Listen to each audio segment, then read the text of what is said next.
Greetings. This is Flashback Theater's rendition of Edgar Allan Poe's The Masque of the Red Death, featuring Tyler Harding, Kiefer Atkins, Tiffany Warren, Barrett Sevigny, Martha Pratt, Eli Parker, Amber Frangus, and Bella Allison. Come away, death, and in sad cypress let me be laid. Fly away, breath, I am slain by a fair, cruel maid. My shroud of white stuck all with you, oh, prepare it. My part of death, no one so true did share it. Not a flower sweet, on my black coffin let there be strown. Not a friend greet my poor corpse where my bones shall be thrown. A thousand sighs to save, lay me away. Sad true lover, never find my grave to weep there.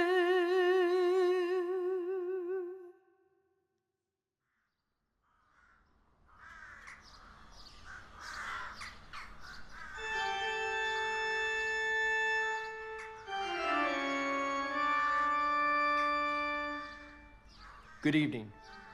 My name is Edgar Allan Poe. My narrative need not belabor the effects of the Red Death.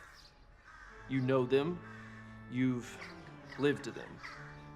But I feel I must cast light on shadowed events so that folly may not catch us wanting when malady arises again, and it most certainly shall.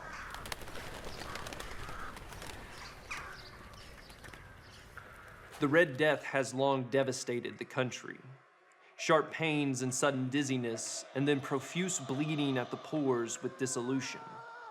The scarlet stains upon the body, and especially upon the face of the victim, are the aberrations which shut the stricken out from the aid and the sympathy of our fellowmen. But the prince, Prospero, happy and dauntless and sagacious. When his dominions were half depopulated, he summoned to his presence 1,000 hale and light-hearted friends from among the knights and the dames of his court. With these, he retired to the deep seclusion of one of his castellated abbeys. It was towards the close of the 5th or 6th month of his seclusion, and while the pestilence raged most furiously abroad, the Duke entertained his 1,000 friends at a masked ball of the most unusual magnificence.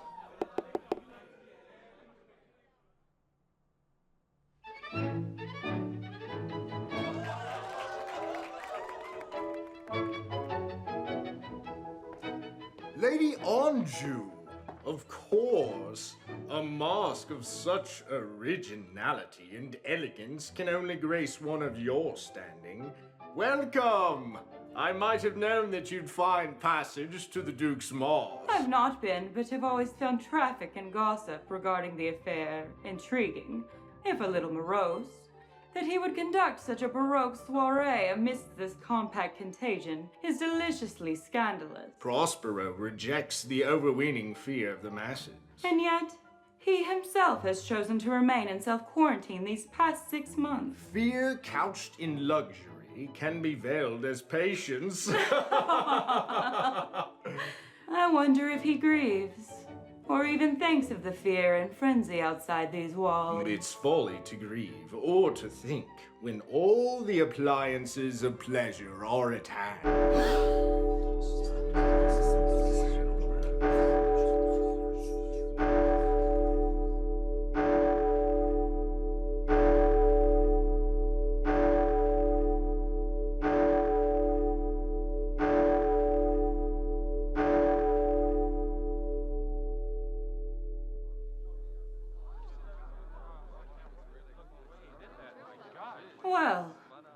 That was more ominous than was necessary. Stagecraft, my dear lady.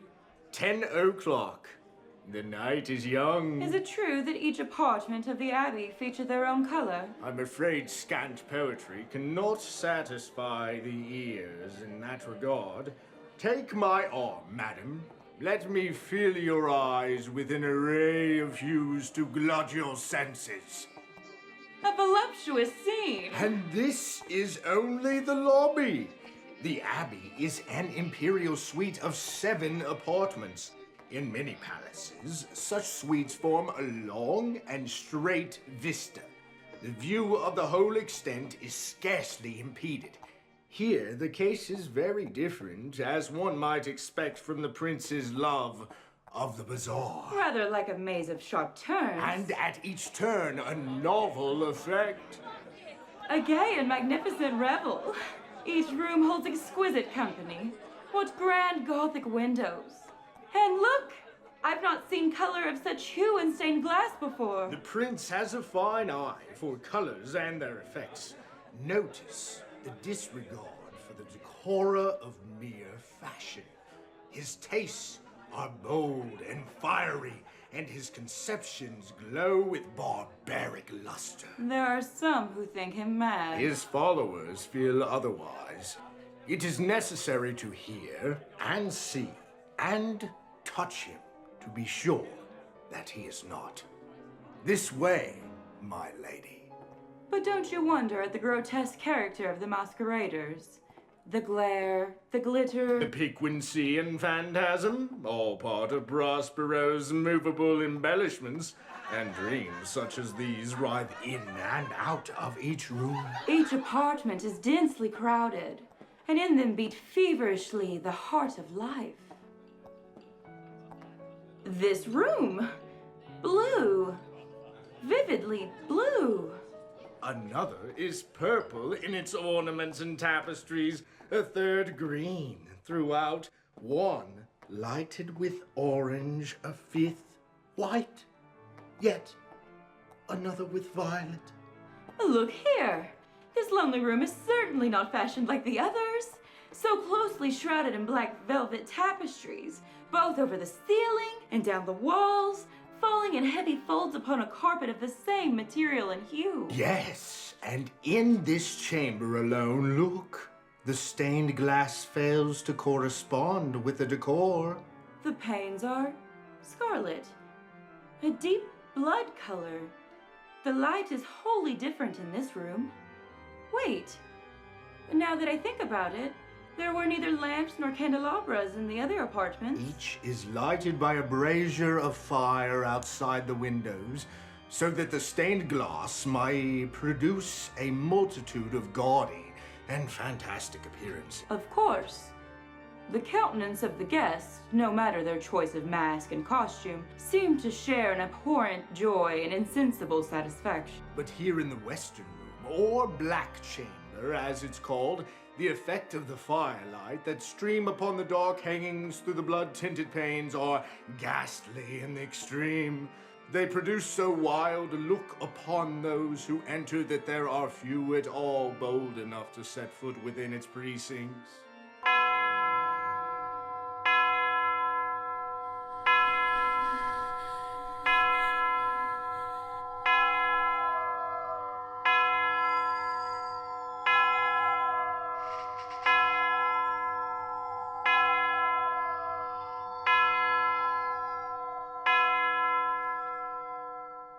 What an effect! It's as if dreams are stiff frozen where they stand, each time the ebony clock in the hall of velvet tolls. Indeed. And it is the destiny of the chimes to multiply the effect with each passing hour. Are you those who will heed my warning?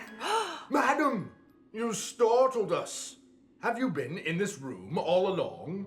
Remove your masks that your visages may inform me of your worth. We will not, good lady, nor should you be lurking in shadows with your face fully exposed. It is but a harbinger of things to come.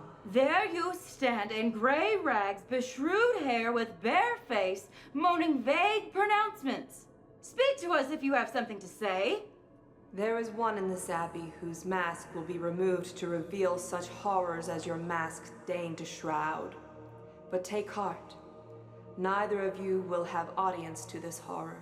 You pale apparition, speak to us plain. There is another who will resolve into a dew when the unheeded prophetess is breached. The other will fall rigid when the false veil is lifted. She who speaks in enigmas bear no words of worth. You speak of airy nothings. I will subject you to an audience with our host. You will presently give an accounting for... Sir Grunwald! Where have you gone? The unmasked caller gone as well. Evaporated. Have I slept? Was it a dream? Who will heed my warning?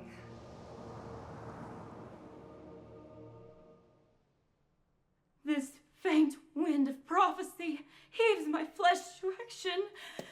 I must tell the prince!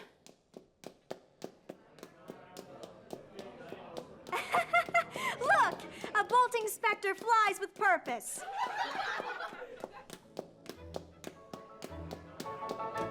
Oh ho ho! Stop right there, madam. Have you imbibed mightily? I must get to the prince! He's entertaining in the blue room. If you wish audience, you'll wait your cue according to rank. I'll have you know that I am Lady Anjou. Who are you to grapple hooks on me? I am the warder of the watch. Your Excellency, I respect your stature, but I answer to the pleasure of Prince Prospero.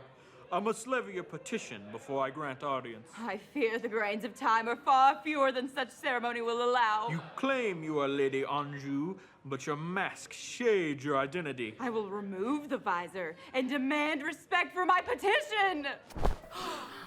My lady, you have fallen. Look, it's Lady Anjou. Is she ill? She's dead. It's the midnight toll.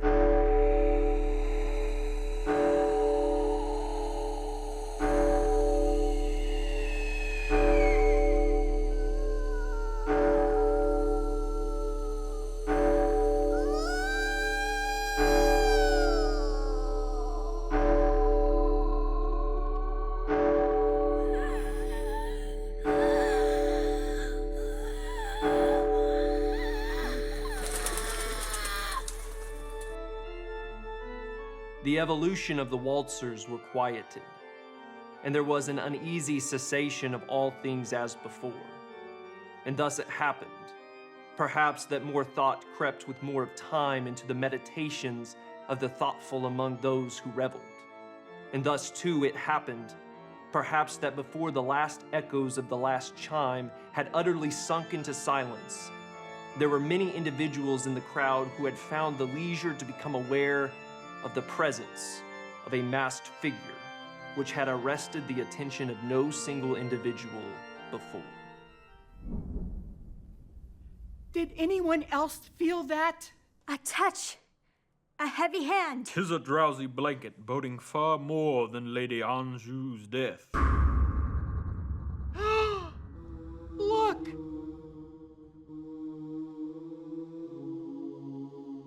A dark figure, tall and gaunt. Even in the company of this malformed masquerade, it protrudes above the grotesque. Shrouded from head to foot in habiliments of the grave. The mask, which conceals its true visage, is made so nearly to resemble the countenance of a stiffened corpse. True. Even the closest scrutiny fails to discover the cheat. Beware the dark figure that draws the scarlet curtain. Who speaks? It's not a mortal dispatch, my good lady. It's a portent of the Red Death.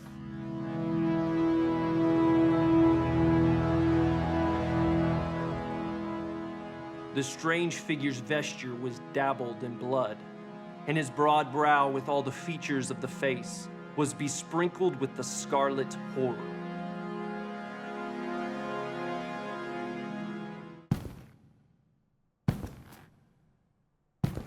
with slow and solemn movement, as if more fully to sustain its role, it stalked past the maskers. It's Prince Prospero. He'll put an end to this. Who dares insult us with this blasphemous mockery? Seize and unmask him, that we may know whom we have to hang at sunrise from the battlements. At first, there was a slight rushing movement of a group of pale courtiers in the direction of the intruder. But with one deliberate and stately step, it made approach toward the speaker. In the whole party, there were none who put forth hand to seize him.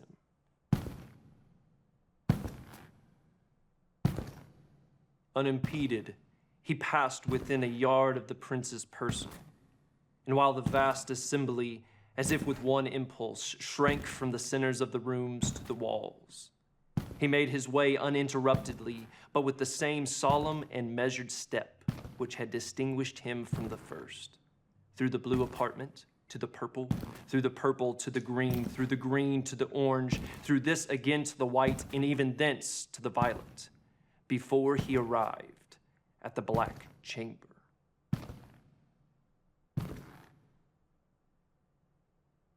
It was then that the prince recouped his senses, standing numbly in the fading light of the blue chamber. Why are there none here to put an end to this effrontery? The shame of my own momentary cowardice will not allow such vile desecration of my royal right. A blade! A blade! He rushed hurriedly through the 6 apartments, while none followed him on account of a deadly terror that had seized upon all. He bore aloft a drawn dagger, and had approached in rapid impetuosity to within 3 or 4 feet of the dark figure. Then the stranger, having attained the extremity of the black velvet apartment, turned suddenly and confronted his pursuer. There was a sharp cry. The dagger dropped gleaming upon the sable carpet, upon which instantly afterwards fell prostrate in death the prince. Dead! That horrid apparition caused the fatal fall of our prince and host. Seize him! Hold his shoulders. There. Remove his mask. The attackers gasped and screamed in unutterable horror at finding behind the corpse-like mask, which they handled with so violent a rudeness, was unoccupied, empty of any tangible form, and now was acknowledged the presence of the Red Death.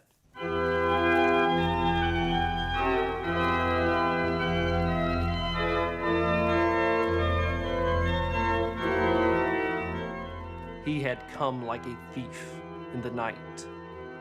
One by one dropped the revelers in the blood-bedewed halls of their revel. Each died in the despairing posture of their fall. The life of the ebony clock went out with that of the last of the privileged blind. The flames of the braziers expired. Darkness, decay, and the Red Death held illimitable dominion over all.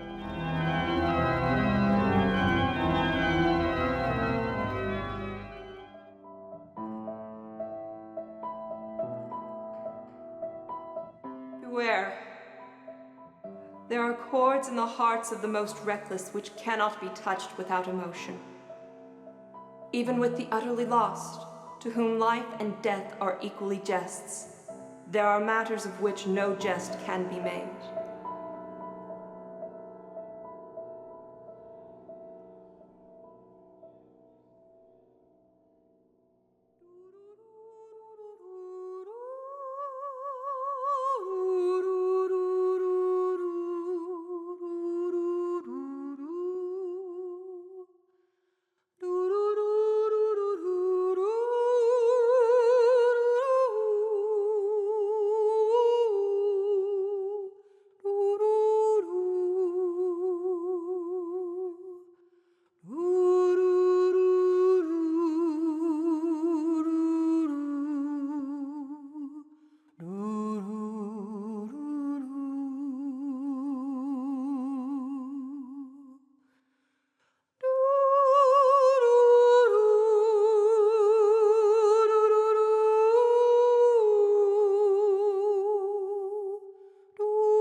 have been listening to Flashback Theater's rendition of Edgar Allan Poe's The Masque of the Red Death, adapted by Steve Kleberg and featuring Tyler Harding as Edgar Allan Poe, Kiefer Atkins as Sir Grunwald, Tiffany Warren as Lady Anjou, Martha Pratt as the prophetess Cassandra, Eli Parker as Prince Prospero, Barrett Sevigny as the Warder, Amber Frangus as the Dowager, and Bella Allison as the Masque guest. The radio drama was produced by Flashback Theater under the direction of Steve Kleberg and Renata Dopp. Production management by Renata Dopp, with audio mixing and sound design by Kleberg Studio. Sound effects were from the public domain selections at freesounds.org. The song, Come Away Death, was performed by Teresa Kibbe, based on the song from William Shakespeare's play, Twelfth Night. Flashback Theater would like to thank our season sponsors for their support: Applied Behavioral Advancements, M&W Printing, the City of Somerset, Lake Cumberland Regional Hospital Residency Program, and United Cumberland Bank. In addition, the Kentucky Arts Council, the state arts agency, provides operating support to Flashback Theater with state and tax federal funding from the National Endowment for the Arts. Thank you to our sustaining season supporters.